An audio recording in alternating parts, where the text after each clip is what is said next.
Hello everybody, welcome to Short Shot Archery. Anthony here, and in this video I'm going to test out and review the cheapest site on Amazon, or well, the cheapest site at the time when I purchased it.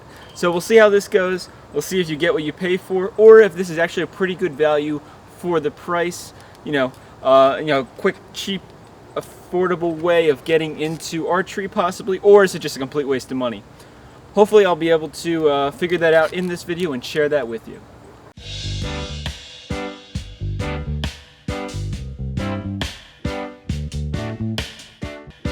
Before we get started in checking out this site, if you're interested in the price of it, I have links in the description to Amazon, and you can get a price there. And if you want to order it, well, you can order it through those links as well. That is completely up to you. So I managed to put it together.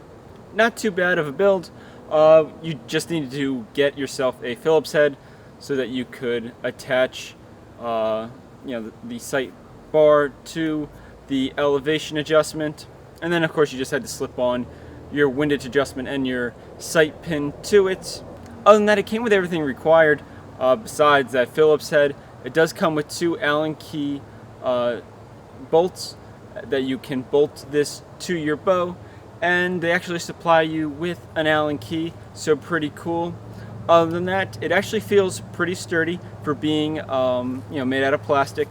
It's definitely a harder plastic, maybe more like an ABS, so that was a pretty smart move on their part. Some things that are pretty cool with this is if we loosen up the elevation here, it actually will click each movement you go. So no, it's not micro adjustable with the top and bottom screw, but it does let you make some pretty fine adjustments, and that's pretty impressive for a site that's so cheap. Other than that, you get yourself a pretty reasonable target pin actually, and it looks like you should be able to switch this out for other target pins, which is really great too. The block itself for the windage is simple, but all the parts that need to be metal are metal, and it's really interesting that they went with this clear plastic, and it's even more interesting that there are bubbles in the clear plastic. It gives it quite the look, even though they're technically imperfections, but as long as it doesn't affect the workings of this sight, I don't think it's really that big of a deal, and it is kind of interesting to see bubbles locked in there. With that though, the sight bar is a little bit shorter than I'm used to, but I am going to slap this onto my bow and we'll give it a go. For a little comparison, just to give people an idea, even though this is like comparing a bicycle to a Ferrari, the cheapest sight on Amazon versus a world-class level sight, a sight that would be easily used at the Olympics or at the highest levels of archery. Not too much difference overall. Yes, it's a little short. I would definitely like the sight bar a little bit longer, and the Shibuya definitely blows it away in the adjustments department, but their elevation bars are basically the same size, and this is going to be really interesting to see how this little guy works out. Of course, I don't think it'll ever top this, but then again, we're not comparing these two, but I did want to just give you an idea on kind of the difference between a $300 sight and $10, maybe $20 max sight. So there's the two for you. All right, so I have it installed. It actually looks really good. Once I tightened down the adjustment knob here, we got rid of any kind of wobble in the sight, because when it was a little bit looser, it did wobble a little bit, but still we were able to take that out, which is really impressive. We got it all set up, and honestly it doesn't look bad, and it looks like it's going to function pretty well. We're going to try this at about 30 meters just to be safe. I don't want to go and just shoot at 70, especially since the sight bar is not the same as the sight I usually use, so I'd kind of have to guess a little on the distance, and let's not just throw arrows away carelessly. So let's move to 30 and see how this goes. Okay, so here we go. We're at 30 meters. The sight setting should be close. I got my windage set correctly too, and we'll see. The big thing I'm looking for here is just build quality and the noise. If it doesn't make a lot of noise and it stays together through a bunch of shots, and well, some shots after I film this, that'll be a good thing, because in the purity of it all, a sight's a sight to a degree until you get into the level of needing the micro adjusting, and this honestly adjusts pretty good on its own. But let's see if it actually like stays together and it doesn't loosen up on itself, because that will be a big deal.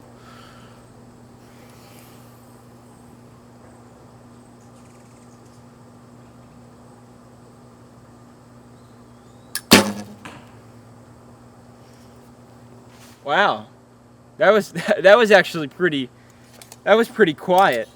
Now, my normal sight has a carbon fiber, bar on it. The extension out is carbon fiber, and it has some dampeners, little peewee dampeners, doinkers on the top and bottom of it. This has neither. This is just plastic, and that was pretty quiet. It might help because it is smaller.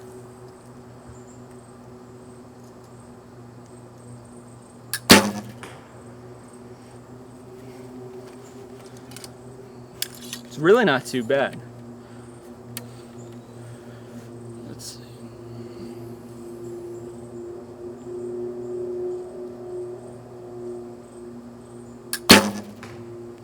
Now I'm shooting in the shade here, and the sight pin is actually a really nice color. That red does stick out pretty well on the target. You can easily see it when you're looking at through it and looking at the yellow rings. When you go into the red rings, it still stands out more because it's not the same color red. And of course, you're fine with all the other rings as you're moving on to target. But that was nice to see. We might have to take a step back into the sun because I am shooting in the shade, but it's working pretty well in the shade. Now, if you loosen this knob here too much, then your whole windage block will just totally drop out. But if you just do a little bit, you'll actually get the clicks, and you can micro adjust it fairly well. Now, saying it's micro adjustable is very generous. It really will just click, like click, click, click, click, click, and it's just letting you move every single spot on this sight here. So it has the most basic micro adjustment, but at least you have numbers. It has numbers here, so you can write down sight settings. You don't have to put a mark on the sight, so it is handy in that sense. It's much more useful than some of the even more basic sights where you just have a piece of metal with a slot and a sight pin that's on, that has a bolt on either side, and you're just loosening them and moving it around. That is very crude compared to this. Okay, so now I'm going to stand out in the sun. It's pretty toasty here, but I want to see what this sight pin looks like in the sun.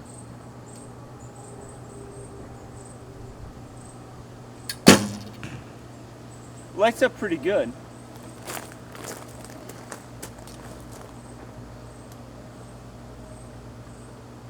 And if I point exactly where the sun is, or well, in that direction, I'm not looking at the sun, it lights up even more. So it definitely has a fluorescent, property to it.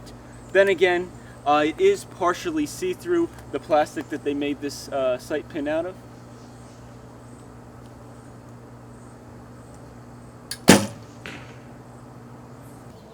Okay, so after all my testing, overall, this is a really good sight for the price. Now, I was kind of surprised, given the fact that it was plastic, that it was so cheap.